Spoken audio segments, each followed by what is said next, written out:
Hola, bienvenidos a otro episodio de Reflexión, este podcast en el cual nuestra propuesta es buscar la reflexión teológica con el propósito de reflejar la imagen de Dios en nuestra vida. Y siempre hablamos de este doble sentido de la palabra reflexión. Cuando nosotros estudiamos la Biblia, para muchos la palabra de Dios, muchas veces nos encontramos con textos que son de ánimo, también nos encontramos con textos que son más difíciles, y en el Nuevo Testamento hay una carta especial, la carta a los Hebreos, una carta muy rica con mensajes preciosos, también con algunos textos que han dado bastante para hablar a través de la historia del cristianismo.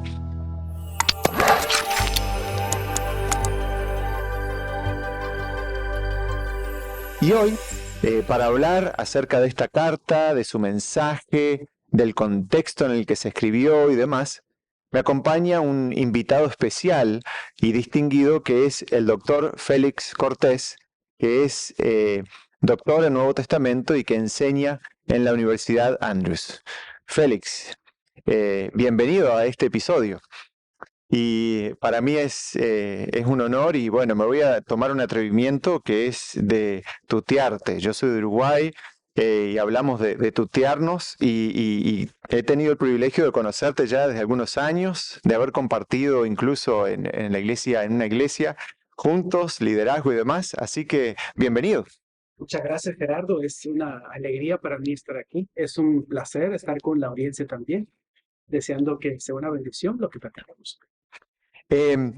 Bueno, vamos a estar hablando acerca de esta carta a los Hebreos, pero antes de hablar de la carta a los Hebreos, me gustaría preguntarte algo que siempre le pregunto a nuestros invitados de este podcast de reflexión, es cómo se presenta, cómo se da a conocer el doctor Félix Cortés en 2 minutos o menos.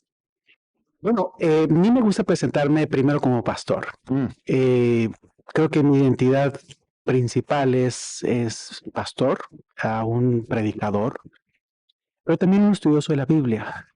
Siempre me gustó estudiarla. Desde que era niño, mi padre nos puso a leer la Biblia. Desde muy pequeño yo aprendí a leer la Biblia. Y en mi casa no teníamos televisión. Y cuando tuvimos una televisión, teníamos que leer por lo menos la misma cantidad de minutos que veíamos televisión en la Biblia. También soy un padre de familia. Tengo 2 hijos. Una hija estudia arqueología en la Universidad de Cornell, una maestría, y tengo un hijo que estudia una maestría en divinidades aquí en la Universidad de Andrews. Él fue mi estudiante el semestre pasado. Mi esposa, Alma Gloria Álvarez, ella trabaja aquí en la universidad también, en el comedor, y también estudia una maestría en divinidades. Wow, qué bueno. Bueno, yo sé que eres de México y sé que México es un país muy grande. ¿De qué parte de México? ¿Dónde has vivido? Mencionaste también que eres pastor, o sea, ¿te tocó trabajar de pastor? Sí. ¿Dónde has estudiado? Mira, yo estudié en la Universidad de Montemorelos teología. Yo nací en Mexicali, pero no conozco Mexicali. Mi padre es pastor, así que hemos vivido en muchos lugares. Pero yo realmente me desarrollé en el norte del país, en el noroeste del país, en los estados de Baja California, Sonora, México y después Montemorelos. Fui pastor en la Ciudad de México y fui director de jóvenes durante 7 años. Wow. Así que esa ha sido mi experiencia como pastor. Y después tuviste la oportunidad de estudiar un doctorado, y específicamente en Nuevo Testamento, y tuviste la oportunidad de estudiar efectivamente la Carta a los Hebreos, ¿verdad? Así es. Bueno, yo estudié una maestría en literatura moderna en una universidad, en la Universidad Iberoamericana en México, y después un doctorado en Nuevo Testamento aquí en Andrews. Y sí, el libro de Hebreos fue el libro de mi disertación, pero también ha sido el libro de mi estudio. Yo he dedicado, yo creo que unos quizás 15 años al estudio profesional profundo de este libro, por después de compromisos académicos, compromisos profesionales, ¿no? Cuando terminé mi disertación, a mí me pidieron que yo escribiera algunos comentarios cortos en una Biblia de estudios sobre Hebreos y otros artículos y presentaciones en sociedades profesionales no adventistas también, así que académicas. Entonces, el libro de Hebreos ha sido el centro de mi atención durante 15 años más o menos. Una pregunta así que quizás sea un poco más superficial tal vez, pero yo estaba hablando de carta a los hebreos, pero estaba hablando del libro a los hebreos. A lo mejor necesito ser corregido y me encanta que me corrijan porque uno aprende de esa forma. No, yo creo que es una carta. Ok. Es una carta. Realmente el libro de los hebreos, yo le llamo libro porque realmente no es un libro tampoco, es una homilía, es un sermón escrito, un sermón que es enviado como una carta. El libro se identifica a sí mismo como una carta, como una palabra de exhortación, y la expresión palabra de exhortación, Hebreos 13:22, yo creo, era un término técnico en el cristianismo temprano y en el judaísmo aquel tiempo para referirse al sermón en la sinagoga. Hechos 13:15 se utiliza cuando le dicen a Pablo, hermanos, ¿tienen ustedes una palabra de exhortación para y ellos se levantan y empiezan a predicar en la sinagoga? Qué interesante, ¿no? O sea, que un sermón que se convierte en carta, alguien lo transforma y dice, bueno, esto necesito enviarlo. Ahora, ¿qué podrías decirnos del contexto de este sermón, libro, carta a los hebreos? Más o menos, ¿qué se sabe? ¿Qué podemos más o menos hablar de esto? Bueno, podríamos dedicar todo el tiempo para hablar del contexto histórico. Es un tema fascinante, el contexto histórico, especialmente para los adventistas. La Biblia no dice quién es el autor, no identifica a la audiencia y tampoco dice la fecha, ¿verdad? Entonces, lo que nosotros podemos decir en cuanto al contexto histórico está basado en inferencias del texto. Yo creo que el autor es el apóstol Pablo. Okay. Nosotros como adventistas tenemos Elena de White. Elena de White se refiere a la carta de los hebreos normalmente como escrita por Pablo o por el apóstol. Pero no es esa realmente la razón por la que yo pienso que Pablo es el autor, sino porque hay, me parece a mí, argumentos históricos, bíblicos, sólidos, que nos llevan a creer que Pablo es el autor. Pero cuando digo esto, yo debo reconocer que si tú me hubieras hecho esa pregunta hace unos 4 años, 5 años, yo hubiera dicho que no sabía.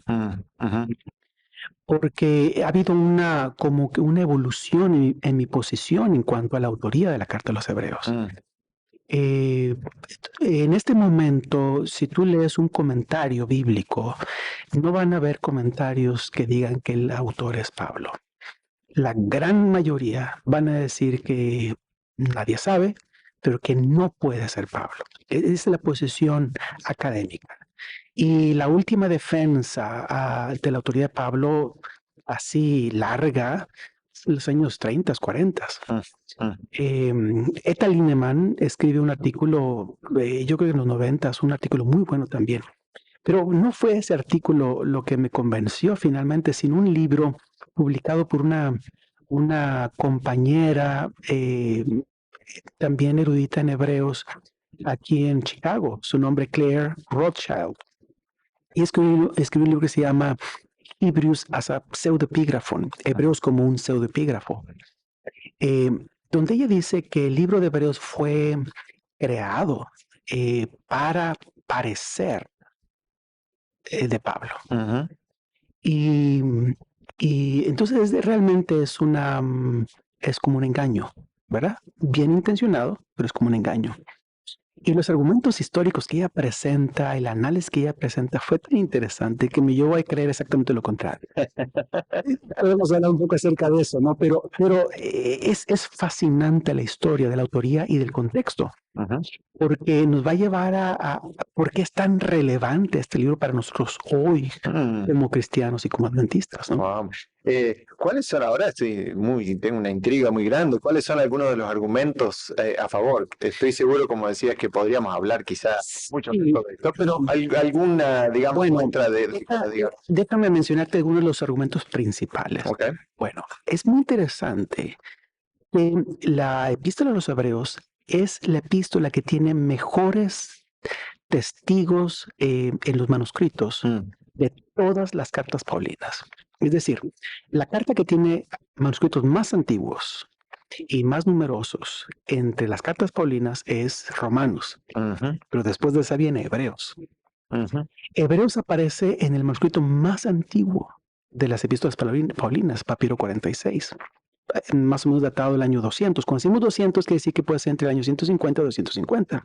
Solo para hacer una pausa, para aquellos quizás que nos están mirando, escuchando, dicen de qué están hablando. Estamos hablando de copias, ¿verdad? Manuscritos de copias de estos textos, ¿verdad? Bíblicos. Así Y estamos hablando de una antigüedad, o sea, estamos hablando de algo serio. Bueno, mira, cercano a la manuscrita, ¿no? Cercano, porque los manuscritos más antiguos que tenemos fuera de Papiro 46, importantes, Códice Vaticano, Sinaítico, son del siglo IV, V.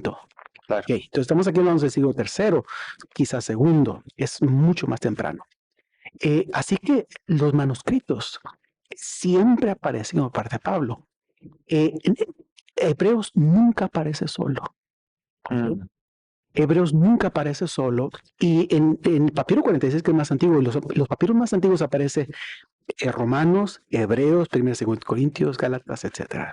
Ahí te das cuenta de la importancia.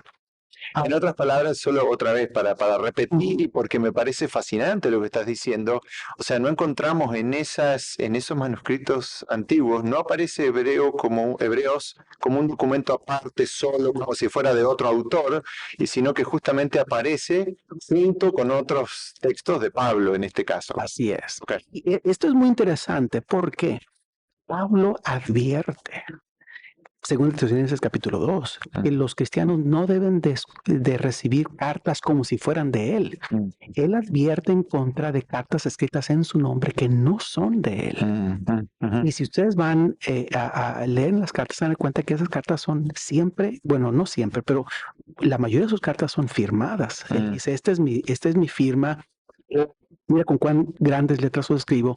Y los autores antiguos firmaban haciendo un resumen de la carta. Y nosotros podemos identificar la mayoría de las firmas de Pablo en las cartas.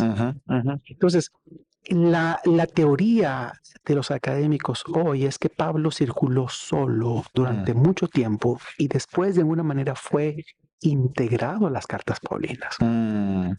Pero es una teoría que no es muy creíble. ¿Por qué? Primero, Pablo advierte en contra de que permitan que metan una carta en su nombre cuando realmente no es de él. Número dos, que de paso hoy haríamos lo mismo, ¿verdad? ¿Quién quiere que se un documento en mi nombre y yo no le escribí, no? Número dos, la mayoría de las colecciones de cartas surgen de la colección, de las copias que los escritores guardaban para ellos mismos. Cuando un escritor escribe una carta, se hacía la carta y una copia. La carta se enviaba y el escritor quedaba con una copia. Se hicieron las cartas de Cicerón, por ejemplo. Así se descubren. Así es la colección que él retiene, es la que nos llega a nosotros. Entonces, lo más posible es que la colección de las cartas de Pablo no fue recogida durante 50, 100 años de iglesia en iglesia. No, viene de su propia colección, sus copias. Otro detalle muy interesante es cómo metes una carta de Pablo que no tiene su nombre, porque él no dice yo, Pablo, a las iglesias, no tiene su nombre, no está firmada por él, y que tiene una teología, no es contraria a las otras cartas de Pablo, pero diferente.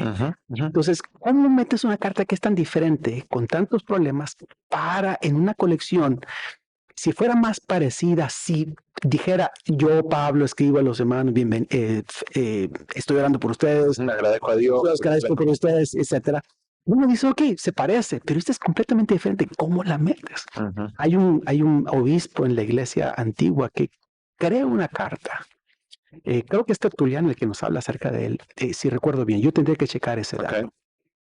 Pero un obispo escribe una carta para Pablo. ¿Qué es lo que pasa? Lo descubren para crear fama para el apóstol Pablo.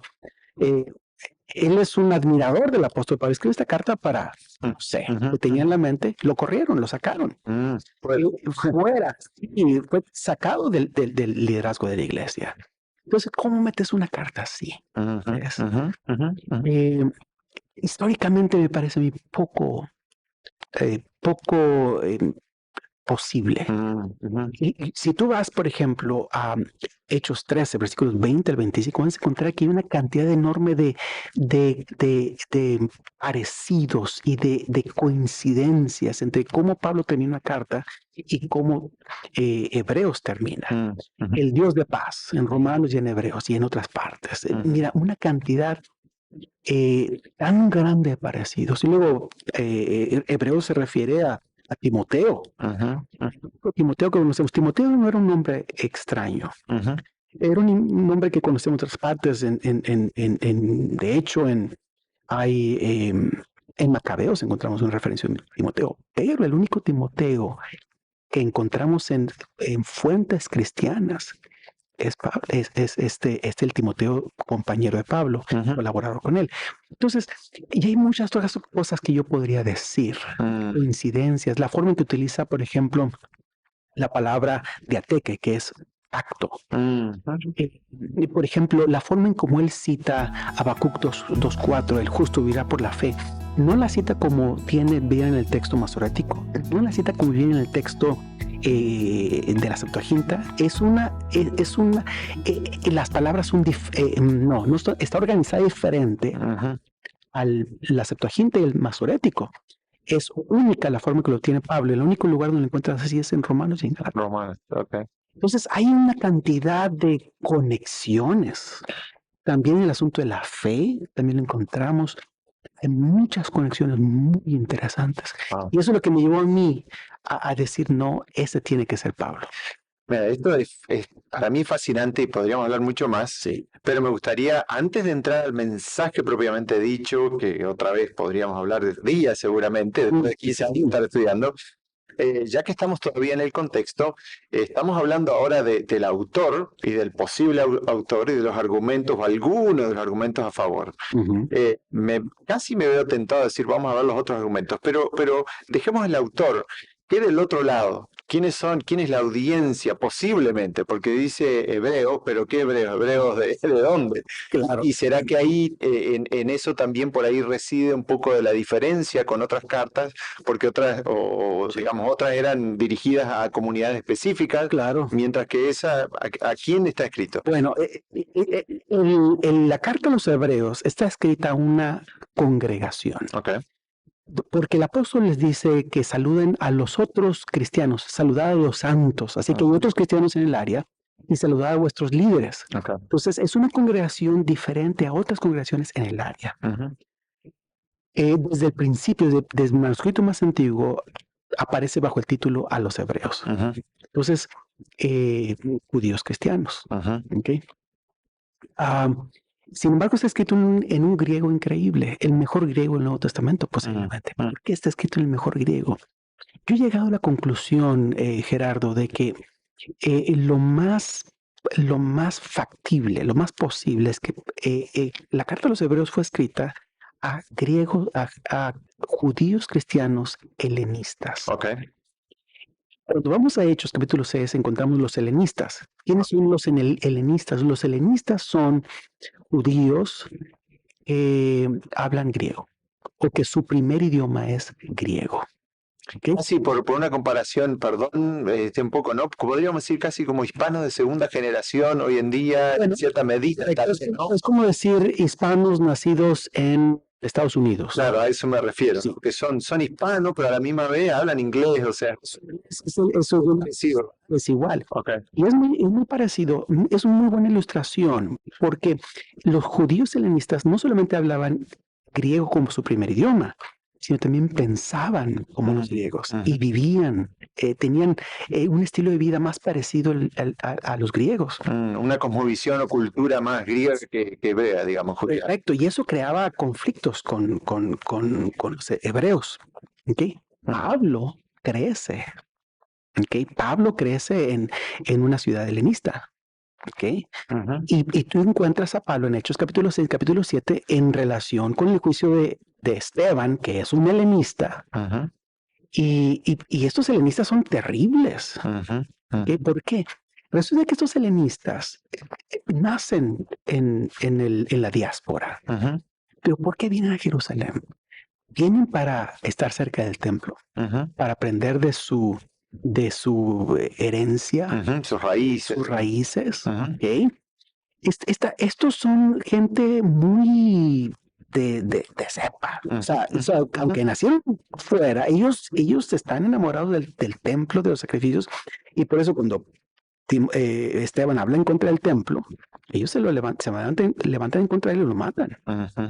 Ujú. Y son judíos helenistas los que finalmente acusan a Pablo en Hechos capítulo 21 y lo hubieran matado si no es que lo rescatan los soldados romanos. Entonces estos helenistas son gente que viene de afuera para estar cerca del templo. Ellos aman el templo, aman los sacrificios, quieren estar en un lugar donde se guarde la ley, Ujú. ¿Vico? Ujú. Son más, ¿cuál es la palabra, Gerardo? Son más fundamentalistas, celosos de su tradición. Y hasta cierto punto, no sé cuál ha sido tu experiencia, porque ahora voy a saltar de nuevo a la ilustración, pero las ilustraciones son, o sea, son ilustraciones, pero a veces yo he vivido que pasa similar. Quiero decir, no siempre, y las ilustraciones nunca son perfectas, pero hay veces que en los países hispanos hay gente que está enamorada con salir y venir a Estados Unidos, por ejemplo, Claro, pero muchos de los que son hijos de hispanos están, o sea, como que buscan su raíz y hasta están a veces más enamorados de su raíz hispana que los propios hispanos que están en los países, ¿no? correcto, así pasa. Entonces es lo que encontramos con los helenistas. Mm. Entonces es muy posible que Pablo escriba a judíos helenistas en Jerusalén o en Palestina. ¿Por qué? Porque él habla en contra de los sacrificios. Él habla en contra de seguir ofreciendo y viviendo de acuerdo al culto levítico de los sacerdotes levitas. Ahora, vamos a hacer, porque está entrando y me parece que eso ya es un buen pie para pasar, digamos, al mensaje en sí, porque cuáles eran algunos de los desafíos. Y ahora sí también, a medida que vamos hablando, a lo mejor podemos ir pensando si hay algunos paralelos, digamos, con nuestra experiencia hoy en la vivencia cristiana, cuáles eran algunos de los desafíos que tenían ellos y cuáles son algunos de los desafíos quizá que tenemos hoy en el siglo XXI que se parecen un poco, ¿no? Bueno, sí. Bueno, antes de ir allá, quisiera decirte una cosa más. Sí, o dos también. Mira, sí, Pablo es el autor. Entonces, sabemos en Hebreos 13:22, donde dice que los de Italia os saludan. Quiere decir que él está en Italia, él está en Roma, y los que están alrededor de él envían saludos a la audiencia. ¿Ok? Si eso es así, porque normalmente Pablo envía saludos de los que están con él, y eso es cierto también de las epístolas juaninas y de los padres apostólicos, también ocurre eso. Si eso es así, la epístola no puede haber sido escrita antes del año 60, Claro. porque Pablo llega a Roma a los 60. Ujú. Él está probablemente preso, porque él pide que oren para que él sea liberado pronto, ya sea de una enfermedad o de pues, lo que sea. Muy probablemente eso es su primer encarcelamiento, porque en el segundo encarcelamiento él sabe que ya su tiempo llegó y está a punto de ser vertido como sacrificio. Ujú. En este no, él dice, yo lo voy a ir a ver, en cuanto salga lo voy a ir a ver. Él sabe que va a salir, cree que va a salir. Entonces, esto es muy probablemente en el año 60. Yo creo que es en el año 62, cuando está cerca de salir. Okay. Para el año 62, él está escribiendo a judíos helenistas en Jerusalén. El año 62 es el año que matan a Santiago, el líder de la iglesia en Jerusalén. ¿Tú te imaginas cómo está el ambiente en Jerusalén? Pesadísimo. Pesadísimo. ¿Ves? En el momento en que el gobernador romano muere en el puesto y no hay ningún gobernador romano, las autoridades judías toman la oportunidad para matar a Santiago. ¿Okay? ese año, en la fiesta de los tabernáculos, Josefo nos dice que se levanta un hombre en la fiesta de los tabernáculos y empieza a gritar, decir que Jerusalén va a ser destruida, con palabras tomadas del profeta Jeremías. Y él sigue gritando eso, a pesar de golpizas, de amenazas, de encarcelamiento, no lo pueden parar hasta que él muere en la calle de Jerusalén. Entonces estamos hablando de que Pablo está escribiendo una audiencia que en los próximos 10 años no van a vivir en Jerusalén. Su mundo se les va a acabar porque la calle de Jerusalén es un anticipo del fin del mundo. Y cuando Pablo les dice a esta gente, en estos últimos días Dios nos ha hablado en el Hijo, él está hablando a una audiencia para los que realmente son los últimos días para ellos. Y van a tener que dejar su casa, van a tener que dejar sus posesiones, van a dejarlo todo y se van a tener que ir si quieren sobrevivir. Ellos no lo saben, pero es lo que está pasando. Entonces, ¿dónde va a estar dentro de 10 años? Nadie lo sabe. Pero no es imposible pensar que Jesús venga, ¿verdad? Entonces esta carta es muy relevante para nosotros. Wow, tremendo, ¿eh? Es muy relevante, sí. Yo pensaba cuando yo enfaticé eso porque que dije pesado estaba el ambiente, porque no sé, me da la impresión que a veces cuando leemos el texto bíblico sin tener muy en cuenta el contexto, solo, o sea, es como sacarlo, o sea, no tiene el mismo peso. Pierde el sabor completamente y pierde su relevancia y su significado. Su significado original, digamos, que nos ayuda a entenderlo. Claro que en esto vale aclarar y estamos hablando de que algunas de estas cosas no son conjeturas en el aire, sino que son suposiciones en base a evidencias, pero bueno, pienso que cuando Jesús venga ahí, con certeza diremos, sí, era así, este era el autor, o quién sabe, ¿no? Claro. Ahora, Así es. la pregunta entonces era, que ya en parte has tocado algo, ¿cuáles eran algunos de los desafíos de esta congregación, de este grupo? Digamos, si tuviéramos que mencionar 1, 2, 3 así principales que ellos enfrentaban. Bueno, el desafío principal que ellos enfrentaban era el desafío que yo le llamo doble lealtad. Ellos son cristianos. Ellos aceptaron a Jesús como su salvador personal. Ellos recibieron dones del Espíritu Santo.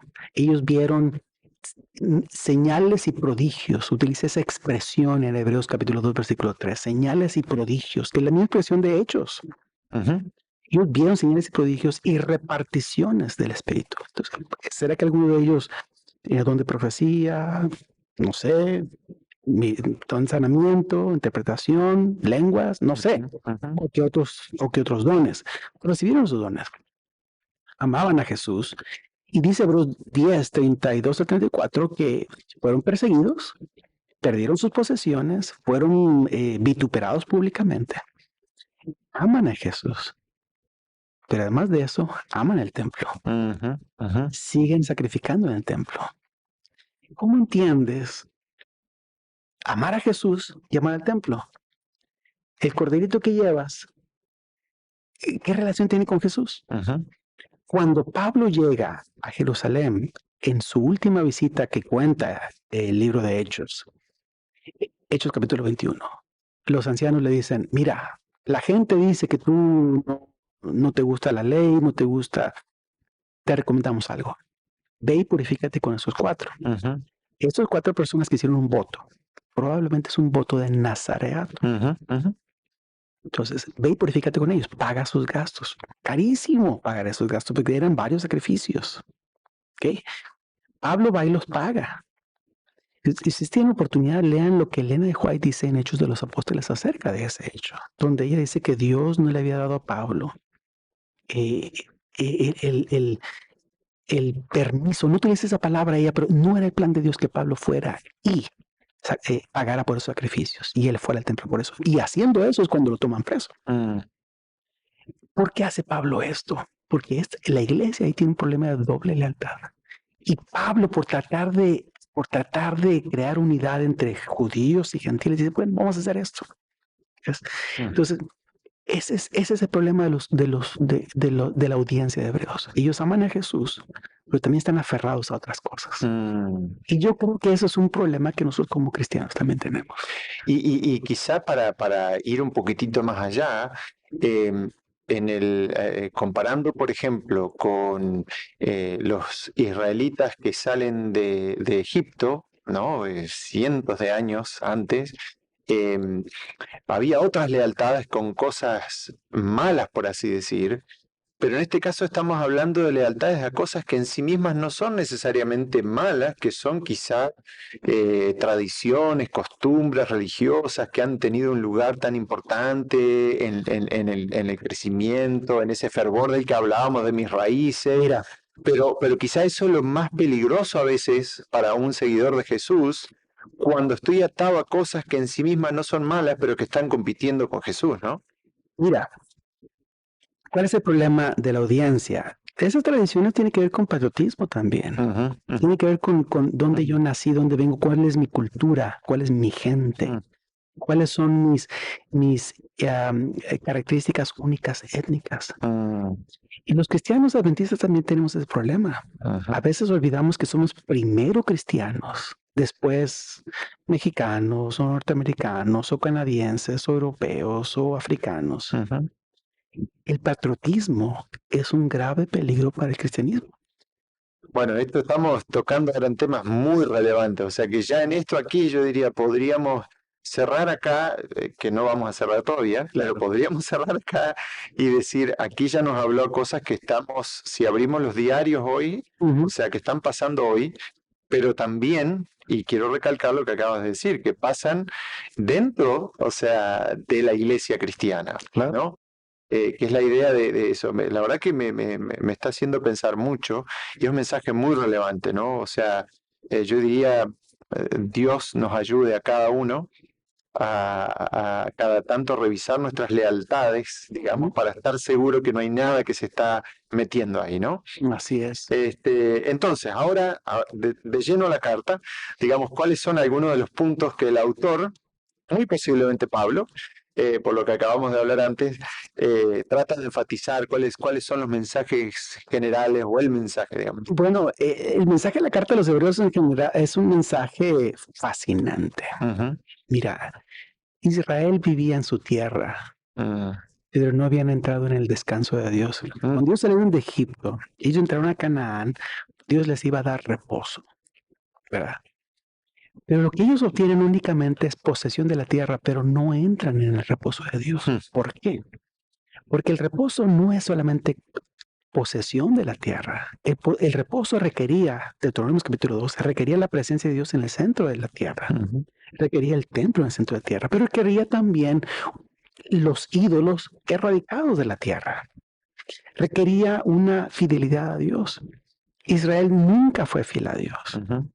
Son expulsados de la tierra, nunca la tienen completamente bien. Cuando se acercan más es en el tiempo de David y Salomón. Salomón. Es cuando se acercan al reposo que Dios tiene para ellos. La palabra reposo, shalom, no es únicamente ausencia de conflicto. Mm, Reposo es bienestar, es un bienestar integral. Y muy profundo, ese concepto es precioso, ¿no? Sí. Este de shalom es algo muy, una cuestión, no es más que solamente, uy, no hay ruido, puedo dormir, o sea, no es eso, ¿no? Bueno, correcto. Entonces, pero Dios le dice a David, te voy a dar un hijo.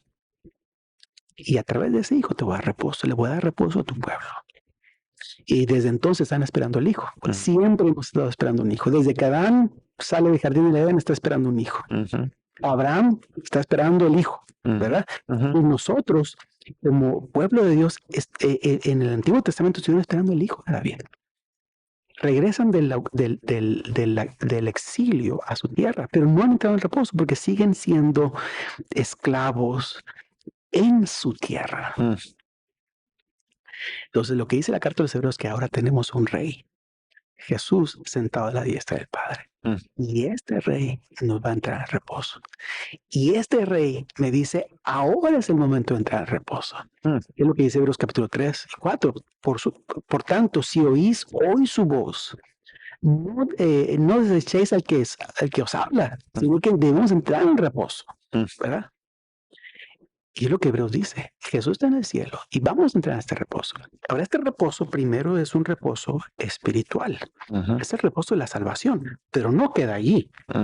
Este reposo tiene un elemento eh, material, un elemento concreto, que es la tierra nueva. Como dice Hebreos, la patria celestial, ¿verdad? La ciudad con fundamentos, ¿verdad? Es eso. Entonces, ahora es el momento de entrar en reposo. Lo que dice Hebreos, ya tenemos el rey, el hijo. Dios nos ha hablado en el hijo. Es ese hijo, hijo de David, hijo de Adán, hijo de Abraham. Ese hijo ya llegó, podemos entrar en reposo. Pero también el apóstol dice, no solamente es un rey, es nuestro sacerdote.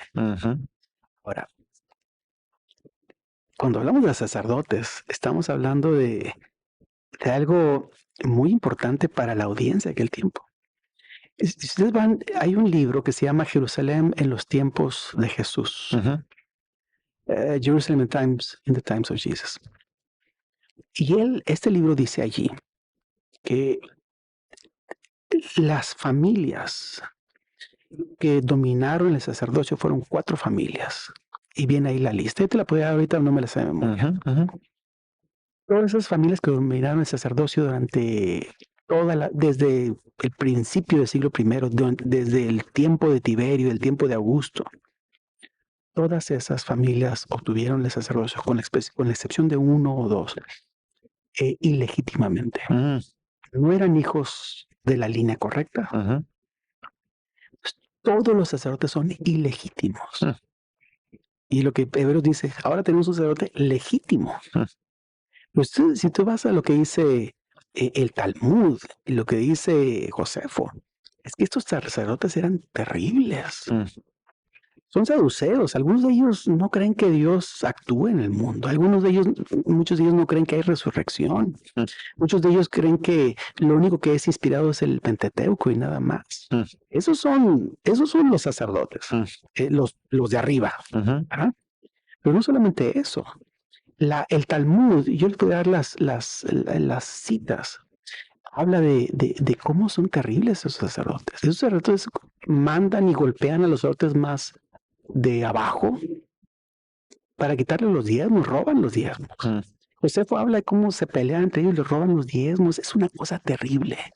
Y lo que dice Hebreos es, tenemos ahora un sumo sacerdote fiel, santo, justo, apartado de los pecadores, hecho más sublime que los cielos. Este es nuestro sacerdote. ¿Por qué vas al templo? ¿Qué estás haciendo ahí en el templo? Explico. Pero después el libro de los Hebreos dice, Jesús no solamente es mi sacerdote, Jesús es mi sacrificio. Él murió en la cruz como el verdadero sacrificio. Es la verdadera víctima sin mancha, la víctima perfecta, que no solamente limpia la carne, es decir, no solamente me limpia externamente. Hebreos 10:1-3 dice, limpia la conciencia. Entonces, Hebreos hace mucho esa diferencia entre la limpieza externa, la que todos ven, que todo el mundo cree que todo está bien, y la limpieza interna. Dice, solamente la sangre de Cristo me da esa limpieza.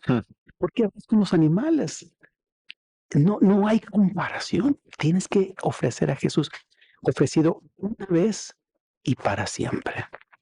Y luego viene otro detalle. Jesús murió para inaugurar un nuevo.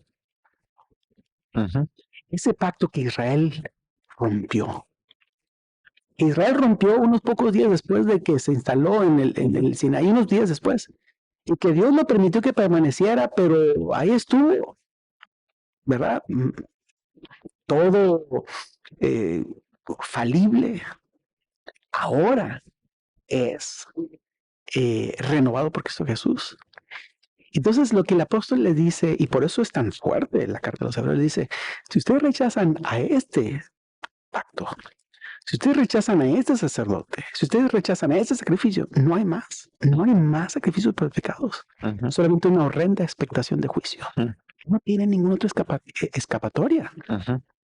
Es esto o nada. Y es terrible. Y lo que el apóstol les dice, Hebreos 5:11 en adelante, dice, esto, yo te puedo decirle muchas cosas en cuanto a esto, dice, pero, dice el apóstol Pablo, ustedes es difícil de entender porque os habéis hechos tardos para oír. Como que ese tema no les, como que a ellos les gusta el templo, les gusta, porque el templo tenía una liturgia increíble. El templo era precioso, era una maravilla del mundo antiguo. Precioso, y la liturgia, los sacerdotes y la forma en que se caminaba y todo concurría, era una cosa impresionante. El velo del templo era una cosa impresionante. Las puertas del templo tenían una vid, ¿verdad? Dorada. Cuando el sol daba ahí golpeaba esas, se veía precioso. Es una cosa increíble. Ellos amaban eso. Siempre les dice, el apóstol Pablo dice, eso no es lo que te va a salvar. Lo que te va a salvar es Jesús. Y ese es el problema. Y hay algo interesante en cuanto a este pacto. Es que el apóstol dice en Hebreos 8, perdón, hace un cambio pequeño. Jeremías 31 dice que yo voy a hacer un pacto. Y la palabra para hacer un pacto en el hebreo es voy a cortar un pacto. ¿Ok? Porque así es como se hacen los pactos, cortando una víctima, ¿no? Sacrificando una víctima. Pero cuando Hebreos toma esa cita, le hace un cambio en la palabra y dice, voy a cumplir un pacto con ustedes. Interesante. Y lo que el apóstol Pablo está diciendo es que este pacto es diferente a todos los demás. ¿Por qué? Porque este sí se va a cumplir. O sea, yo enseguida mi mente vuela, pensaba en lo que hablábamos antes, en lo que mencionabas antes, de que este asunto de la doble lealtad de que esta congregación, ¿no? La audiencia a la que se escribe esta carta, este libro, no es solamente un problema de parte de Dios o de un Dios celoso, sino que estamos hablando de un problema existencial de la gente, un problema de la salvación, de experimentar y aún más allá de la salvación, de experimentar el reposo. Y yo pienso que eso es también un tema de siempre y para siempre en este mundo. Quiero decir, no importa la época en la historia, el ser humano o sea, por eso Agustín dijo lo que dijo, ¿no? De que estamos ahí con ese vacío que solo Dios lo va a llenar, usando mis propias palabras, ¿verdad? Entonces yo creo que esa es una situación que nosotros experimentamos hoy. Si por ahí nos desviamos en nuestras lealtades y descuidamos realmente el verdadero sacrificio, el verdadero sacerdote que intercede por nosotros, o sea, nos perdemos de ese reposo que es tan importante, ¿no? Futuro es cierto, pero también presente. A mí, o sea, me gustó eso que mencionaba, ¿no? Será que hay personas que se sienten quizás sucias, usando esa ilustración de que hablabas, ¿no? O no ilustración, el tema de ser limpios, ¿verdad? No solo por fuera, por dentro. ¿Será que hay aún cristianos a lo mejor que están pasando por eso y porque no han encontrado el verdadero reposo en Cristo, todavía están cargando con eso, ¿no? Claro, mira, yo fui pastor en la Ciudad de México y yo vivía a unas 2 cuadras de la calzada Zaragoza. La calzada Zaragoza es la entrada del oriente a la Ciudad de México, la entrada principal. Cuando venía la gran fiesta de la Virgen de Guadalupe, la Basílica de Guadalupe son los lugares son los lugares sagrados más visitados en el mundo. Millones de personas van cada año ahí. Entonces, cuando venía en diciembre, 12 de diciembre, más de que era la fiesta de la Virgen de Guadalupe, venía gente de rodillas, gente descalzas. Algunos hacían unos sacrificios increíbles. Eran peregrinaciones enormes. Eran millones de personas. ¿Por qué venían descalzos? ¿Por qué venían de rodillas? ¿Por qué venían haciendo sacrificios? Ellos se les llaman mandas, hacen mandas. ¿Por qué hacen mandas? Son sacrificios. ¿Por qué son sacrificios? Pues para buscar limpieza en muchos casos. Entonces, esos sacrificios, por más bien intencionados que sean, por más increíbles que sean, no dan Ujú, limpieza. ujú, ujú, ujú, Eso es lo mismo que pasaba con los hebreos. O ujú, sea, un culto increíble en el templo judío, ujú, templo israelita, pero pues no te da. ujú, Es una limpieza externa. Tú dices, estás perdonado, pero es una limpieza externa. Lo que Hebreos habla, una limpieza del cuerpo. ujú, ujú. Y yo pienso que incluso, o por lo menos a mí me ha pasado en mi experiencia como pastor también, hay algunas personas que incluso con el bautismo creo que tienen, o sea, le dan un sentido un poco demasiado superficial externo, como decir, me acuerdo a veces tengo bien a mi memoria, a mi mente, figuras a veces de madres que están, oh, que mi hijo se bautice, o se bautizó, como que ya está, como si fuera por el hecho externo de que ya me metí al agua y salí, ya está, y estoy salvo y estoy adentro. Y ojo, yo creo que es importantísimo, o sea, es algo que Dios nos mandó y sin duda, pero si vemos el bautismo como un rito solamente externo, que porque me sumergí al agua ya mis problemas se fueron, creo que tenemos una visión bastante limitada, ¿no? Claro. De esos rituales, ¿no? Eh, realmente esta carta o este libro da para tanto, pero sí me gustaría, quizá para ir cerrando, aunque ya hemos ido haciendo aplicaciones, ¿verdad?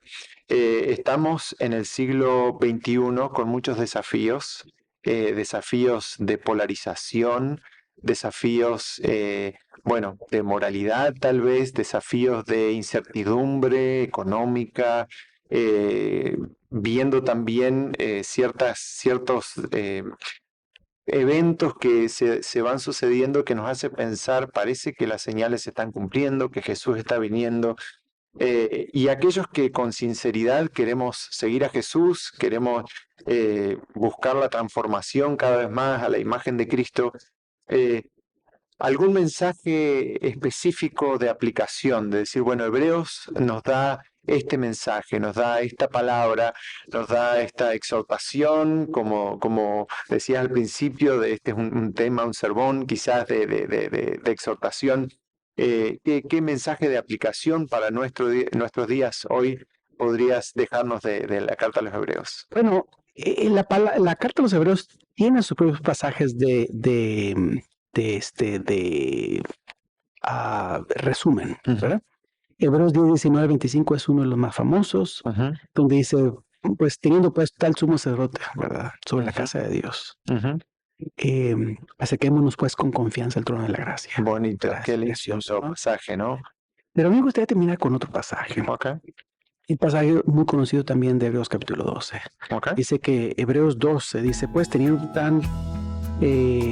por tanto, nosotros también teniendo en derredor nuestro tan grande nube de testigos, Ujú, despojémonos de todo peso y del pecado que nos asedia, es decir, despojémonos de la doble lealtad, ¿verdad? ujú, Y corramos con paciencia la carrera que tenemos por delante, puestos los ojos en Jesús, el autor y consumador de la fe.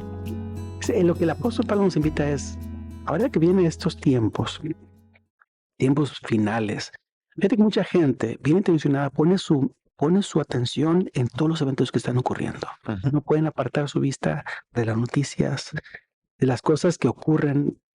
Yo a veces dejo de ver noticias porque son ujú, ujú, desalentadoras, ujú. eh, pero a veces pareciera que la mirada puede quedarse atrapada en las noticias. Y el apóstol dice, no, puesto los ojos en Jesús, el consumador, el autor y consumador de nuestra fe. Mm, Nosotros creímos en Cristo Jesús porque Él implantó esa fe en nosotros. Él nos ayudó a creer. ujú, Él nos dio a luz, ujú, ¿verdad? Pero ese que inició la buena obra, como dice Filipenses, Él también la va a llevar a su consumación. Él también es el consumador de la fe. ujú, Y nosotros tenemos que fijarnos en Él, mantenerlo en el centro, en el foco de nuestra atención y ver lo que Él hizo, lo que Él dijo, lo que Él nos pide que hagamos, mm, ¿verdad? Y si nuestra mente está en eso, eh, pues haremos lo que se necesita hacer para aquellos que viven ese tiempo. mm. Me gusta muchísimo ese mensaje de cierre, Félix, la idea de poner nuestros ojos en Jesús, autor, consumador de nuestra fe. Y a lo mejor quizá para ir un poquitito más antes de cerrar, ¿cómo hacemos esto? Una frase que suena muy lindo, ¿verdad? Pero quizá hay alguien que pueda estar escuchando y que diga, ok, ¿qué significa eso? ¿Cómo hago? ¿Cómo hago para mantener espiritualmente mi vista? Que no estamos hablando de mirar un cuadro de Jesús, ¿verdad? Porque no podríamos caminar todo el tiempo con una foto que no tenemos, ¿verdad? Hay Bueno, hasta controversia, cómo lo pintamos o cómo nos imaginamos a Jesús, pero en el sentido más profundo, que es lo que estamos hablando, ¿verdad? Espiritualmente, ¿cómo hacemos para mantenernos en Cristo y no distraernos con cosas que pueden tener su importancia, pero que no es realmente donde deberíamos estar, ¿no? Nuestra atención. buena pregunta. Yo diría que lo que tenemos que hacer es hacer de Jesús nuestro héroe. Por lo tanto, cada mañana levantarnos y leer. Yo empecé leyendo los evangelios. Yo de mi año bíblico siempre empezó con Mateo. Mateo, Marcos, Lucas y Juan. ¿Okay? Entonces, hay que leer los evangelios y leer una historia nada más, ni siquiera un capítulo completo, si no hay tiempo para eso, un capítulo o historia y observar qué hizo Jesús, por qué lo hizo, qué impacto tuvo en la gente, dónde entro yo en esa historia o en ese mensaje. Y entonces yo le diría a la audiencia que no solamente lean los evangelios, sino que lean El deseo de las gentes. El deseo de las gentes es un libro increíble. Es un libro precioso. Entonces yo leería junto con los evangelios, leería El deseo de las gentes. Y si hacen eso por 6 meses, es otro mundo. Gracias, porque creo que eso es algo bien práctico, ¿no? Mientras hablabas, no sé por qué, y cierro con esto, mientras hablabas me venía a la mente, me trataba de imaginar, porque eso quedará para otro día, otra vez cuando hagamos otro episodio, de cómo fue el proceso de enamorar a Alma. Porque yo pensaba, cuando uno se enamora, empieza, o sea, no es de golpe que uno, ¡pum!, ¿no? Es muy raro, yo eso a primera vista de golpe, ¡pum!, uno va creciendo. Pero parte de eso es poner nuestros ojos, o sea, uno trata, y no estoy hablando solo, si bien eso es literal, pero uno está pensando, ¿no? ¿Dónde estará? ¿Dónde me puedo cruzar? ¿Cómo puedo intencionalmente hacer para cruzarme con ella, ¿verdad? En el comedor de la universidad, si estamos ahí. O sea, uno está cada vez más pensando en eso y cómo puedo hacer, y cuanto más conozco, claro, a veces uno dice, no, más conozco, me voy para otro lado. Pero en este caso, bueno, te casaste con Alma, yo me casé con Paola, mi esposa, entonces uno va y se va enamorando y más quiere estar tiempo. Es más, yo imagino en tu caso viajas mucho y cuando uno viaja solo está queriendo volver para estar con la esposa porque uno quiere estar con esa persona, ¿no? No sé por qué me vino esa ilustración. Bueno, creo que es similar, o sea, que es la idea de decir con Jesús, buscar en nuestro día a día momentos donde lo vemos, entre comillas, y lo vamos conociendo, y cuanto más conocemos a Jesús y lo conocemos de veras, estoy seguro, o sea, no tenemos otra opción que, entre comillas, enamorarnos de Él, ¿no? Bueno, claro. Bueno, si nos contara mi historia, es muy interesante, porque yo conocí a Alma 5 días antes de irme a trabajar. Y la conocí 5 días y me fui a trabajar y no nos vimos. Nos vimos 69, 86 días en total antes de casarnos. Así que es una historia de un noviazgo de lejos durante mucho tiempo. Es muy interesante, ¿no? Pero nuestro noviazgo con Jesús es de lejos en cierta manera. Todo es por carta. Tú lees la carta, escribes la carta y así es.